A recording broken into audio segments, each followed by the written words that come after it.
it just goes to show the policing system was built against black people, black and brown people. And that's the reason those reactions are different. That's the reason someone can walk or run or bust their way through or whatever into the Speaker of the House office and put their feet on the desk like they're sitting at home on their couch. And nothing happens. And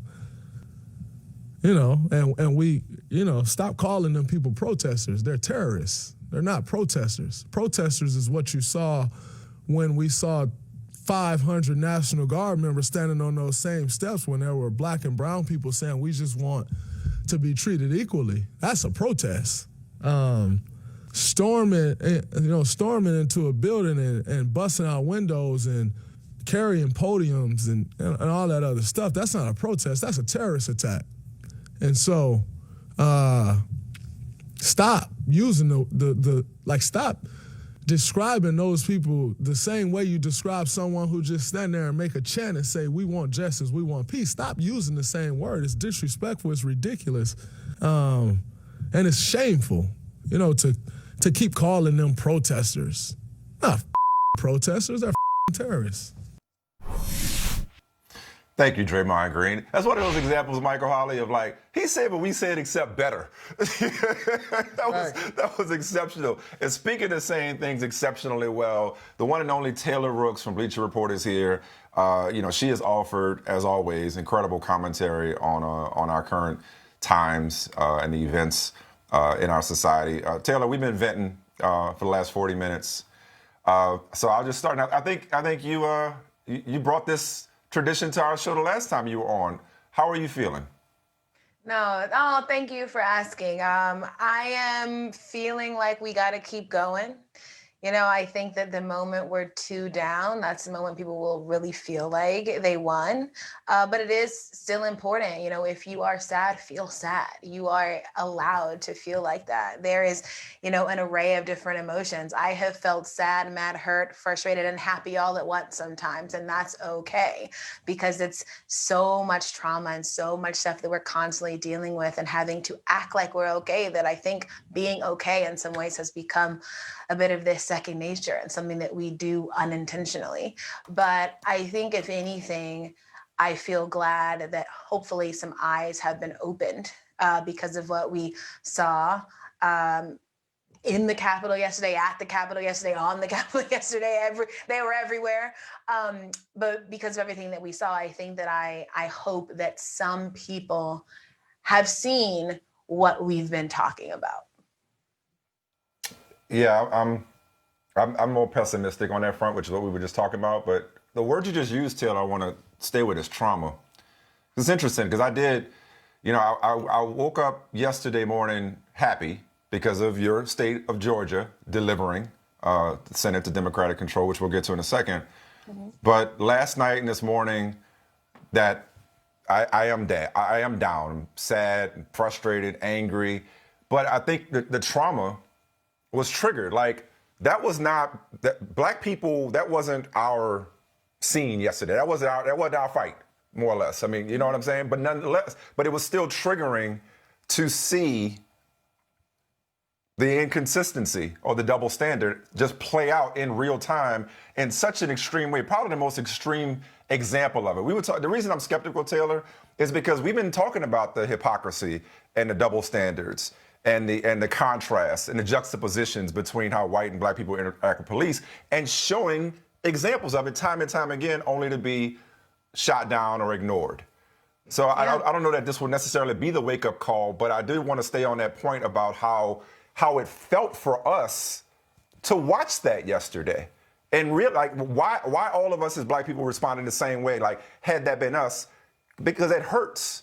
It hurts to realize and to watch people behave that way and realize, we don't get the same privileges. We knew that already, but to see, does that make sense? It just really hurt. It stung. Yeah. Totally. I think, you are right that it is not our fight. And I keep telling people it's not our fight, but this is what is going to end up being our war, because we have had to see this over and over. I mean, you go online and literally civil war is the #1 trending topic. How is that even the thing that is being discussed? You know, I always think about, I read this book called Homegoing by Yajiasi, and she says, you know, the Civil War is finished, but it ain't over. And we really did see that yesterday. Like, yes, that is not our fight, absolutely. But because the ideals that they have, because the things that they believe in, it trickles down to us because 100%. it is a world that we have to live in because it's the world they're creating. So I am more concerned about how that will end up affecting us. And you know, you are absolutely right. You're to be hurt and to feel frustrated and be like, well, if that was me, I wouldn't have even made it up those steps. I might not have even made it on the block, right? But that is a luxury that has not been afforded to us because that is not the luxury that America wanted to give us. So I think it's fair to feel any emotion that you want to feel. Well, we were having this conversation 50 years ago, Taylor. I could say something Georgia didn't want to give us was 2 Democratic senators. One of them is a Jew, another one a black preacher, the 11th of 12 kids from Savannah, Georgia, both going to the Senate. And I know last time we came on, you talked about Atlanta. We were joking about the Atlanta Falcons. Hey, but listen, I'll take this over Super Bowl. I will say that, okay? Hey, that's right. There's no slander. Hey, Taylor, no slander. No more Atlanta sports slander from me. We love Georgia. Ever. We love Georgia now. Because we did it. We did it when it counted. Yeah, I was going to say, as a Georgian, just tell us how you processed that entire night or the lead up to it or the day after. Just tell us about that. Yeah, I mean, I was so proud, you know, sending in my absentee ballot just, you know, for the runoff. And I was proud, you know, in November when I flew home just to make sure that I did vote. There is so much joy and really like a feeling of power that comes from knowing you did play a small part in what probably is, you know, the most important election, certainly of my lifetime. So I'm glad to see, you know, that we have made it. I'm happy. I'm also a little frustrated because anytime I hear the first black anything, I'm like, how is this even still happening? But we're here and there's going to be more. And Georgia, listen, we home to many things. And now we could say, you know, that we are home to, you know, John Ossoff and Raphael Warnock. So I'm happy.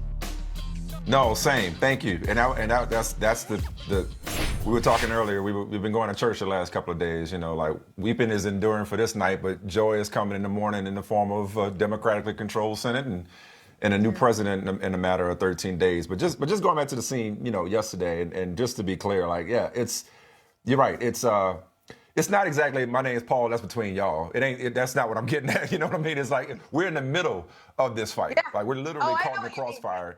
Yeah. Okay. Cool. But I also want to know though, because we started the segment with Draymond Green, as he always does, keeping it a buck.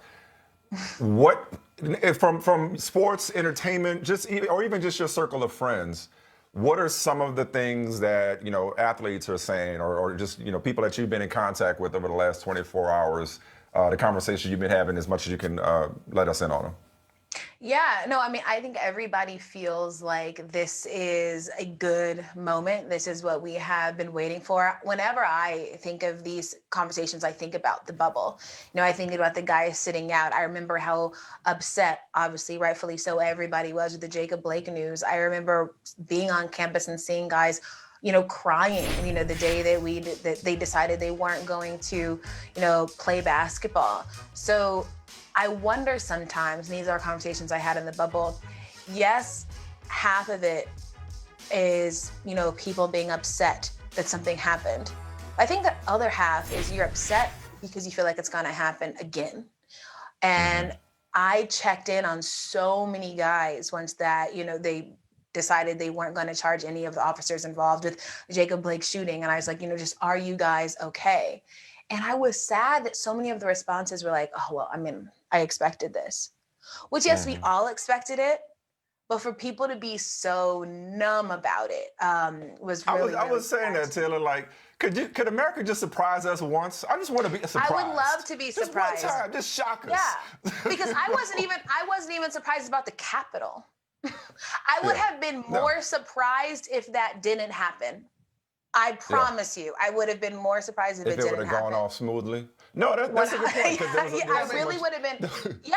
I would have more, but I think there is so much hope. You know, when you see somebody like Draymond, you know, get up there and speak his mind. You know, you see Tyrese Halliburton, who was really, Jaylen Brown, Jason Tatum, them all using their voices. I remember election day, Saquon Barkley texted me, "Did you vote?" It's like everybody is trying to, everybody is doing their part. And it's just really, really cool that athletes are no longer scared to speak.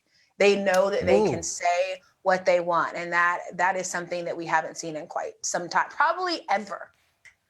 You know what? I'm so glad you mentioned that, because I have that as one of the things I wanted to talk about today.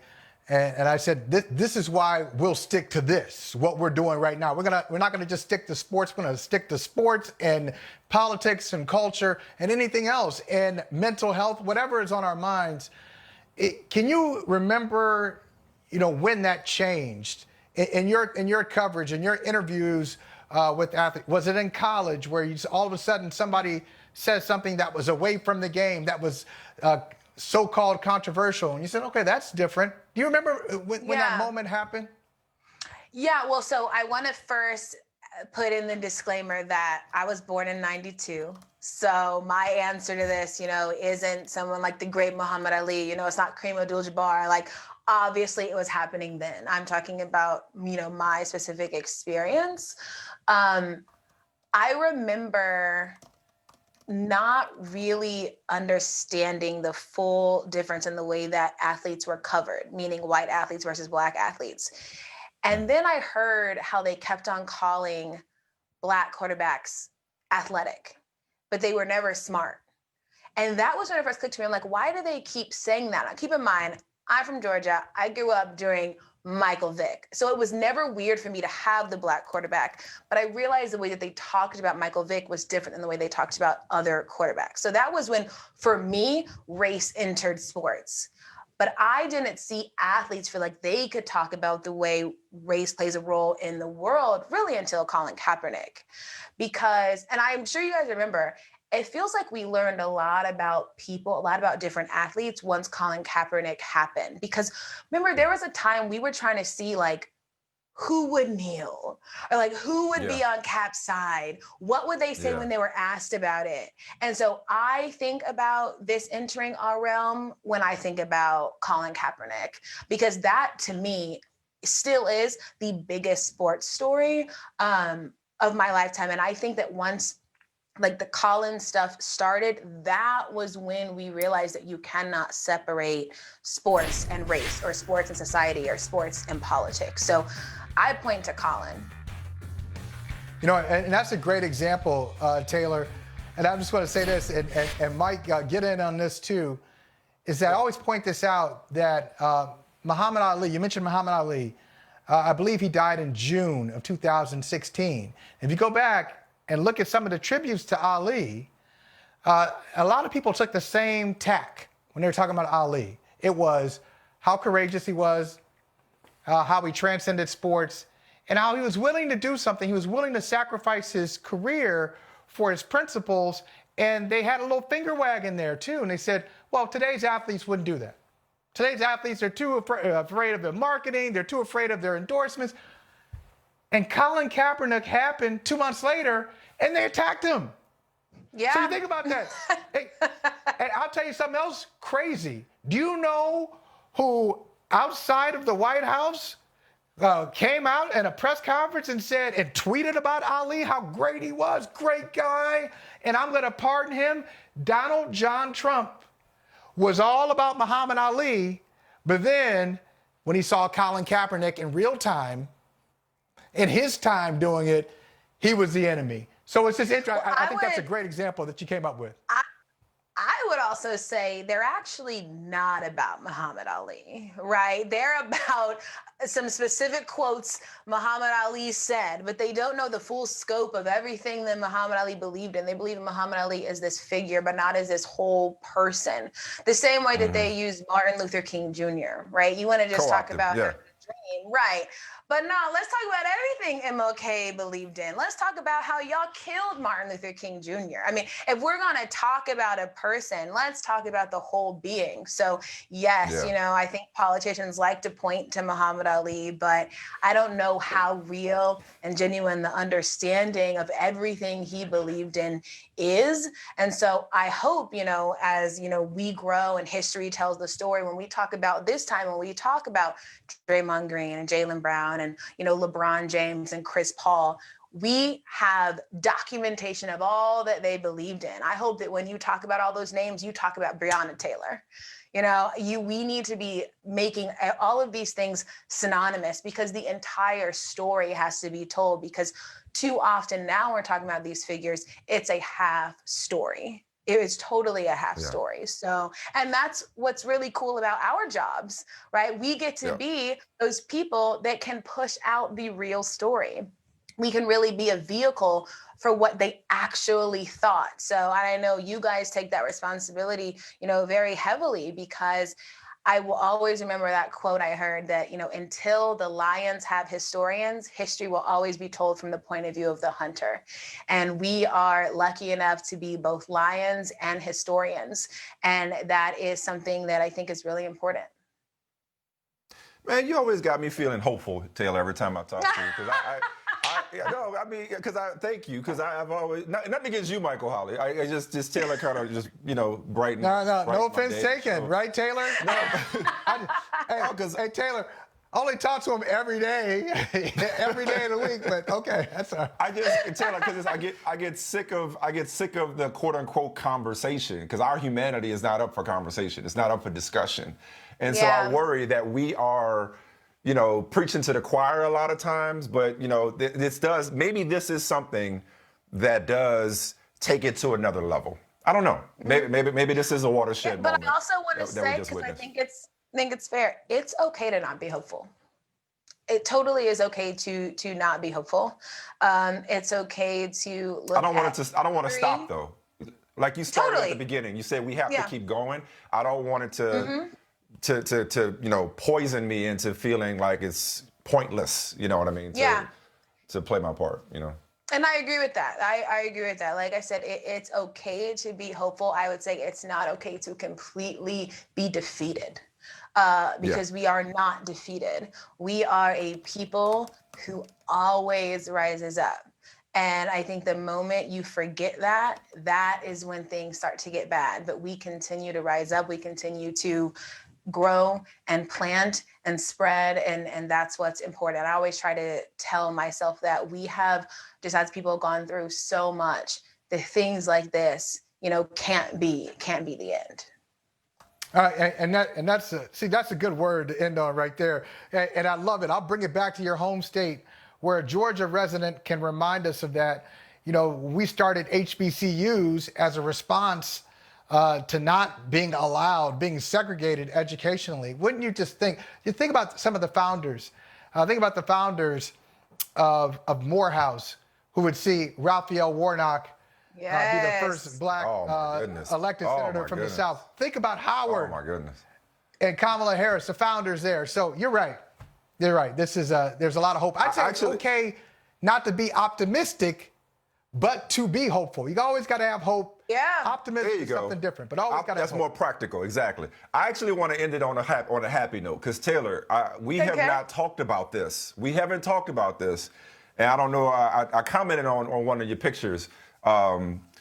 We have golden doodles. We both got them recently. Like how's the dog? Yes. Michael's a dog. Yes, Michael's a dog person too. What's your dog's name again? Her name is Bean, like Kobe Bean. She is the light of my life. Honestly, I am obsessed. The first thing I do when I wake up is go see her. I'm like, how did I live without you for so long? My oldest daughter, Savannah, She forced us to get. His name is Stokely Carmichael. She forced us to get the I love dog. it. And now he's my favorite. I'm his favorite. He's my favorite. But quick dog tip though. Seriously, like I'm sorry to derail this, but quick dog tip. Yeah. Their breed has growing pains. We just spent like a week with him on painkillers and at the vet because he was having growing pains. And every time he would like jump off the couch, or every time he would kind of extend his elbow, he would howl. So I don't want Bean to howl. So just make sure you kind of like, if all of a sudden she starts holding her paw up or something like that, and just kind of like seem like she's lame all of a sudden, might be growing pains. I just learned that. How Pro old tip. is your Just dog? listen. March 9th was his birthday. So what is that now? Is that 9 months, something like that? Yeah, 9 months. Okay, so 9, 10 around months? like 8 months or so. Okay. Yeah, You know what? yeah. Thank you. I'm gonna talk to the vet about that. That's a good tip. Yeah. It Yeah. is. By the way, 'Cause, you Whole week I've been I'm dealing a, with Either if one she of you- cries, I'm gonna start crying. So we gonna have to nip that in the it's bud. bad. Yeah. If either one of you wants an extra dog, hey, just talk to me. All got right. one too many. Taylor, it is always a pleasure. You're incredible. Keep up the amazing work. Thank you for joining us, and you made me feel better. I feel hopeful, more hopeful than I did. And that was just yesterday. I was like, yeah, it's still in my joy, and then I gave it away. I'm taking it back now. No, honestly, one of my favorite things to do in times like this is be around other Black people that are smiling. You know, I get so much good energy from seeing you guys. So thank you for inviting me on the show, giving me Anytime. joy, and keep fighting the good fight.